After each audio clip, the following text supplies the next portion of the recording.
জানো তো খুব খুশি মনে আমি যাচ্ছিলাম টিকিট কাটার জন্য, কেন কি এবার আমরা বাড়ি যাবো। একটা বছর হয়ে গেল বাড়ি যাওয়া হয়নি, তাই ভাবলাম এবার বাড়ি যাবো। বাট আমার বাড়ি যাওয়া হলো না, কেন কি মেয়ের পেপার এখনও বাকি আছে, তাই আর কি আর করবো, ঘুরে আসলাম।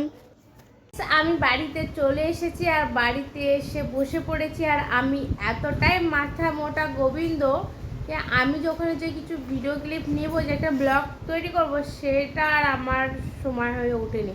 মানে এতটা ব্যস্ত হয়েছিলাম। তারপরে এই যে ইনি মশাই, মানে আমাকে কামড়াতে আছে। ইনি কামড়ানির মকা পেলে আর ছাড়বে না। চিনি একটু উমা দাও তো আমাকে, আমাকে উমা দাও একটু, আমাকে দাও, কিছু কর, আমাকে দাও, আমাকে দাও। দেখেছো? আর একটু যদি কোলে নেওয়া হয় জোর জবরদস্ত করে দিউনি খাচ করে কামড়ে।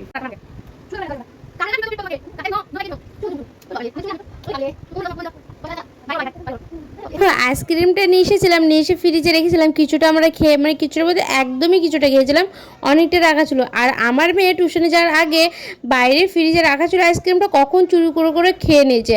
আর আমি তো দোষ দিয়েছিলাম চিনুর। চিনি, তুমি আইসক্রিম খেয়েছো? ও, আসল চোর পেয়ে গেছি। তুমি কেন খেয়েছো? কেন খেয়েছো? আবার না, কেবল তো বললে হ্যাঁ। তো দেখেছো, আসল চোর পেয়ে গেছি। আসলে আইসক্রিমটা খেয়েছি চিনু আর চিনির দিদি। তো কি করবো এবার তোমরা বলো, তোমরাই বলো কমেন্টে।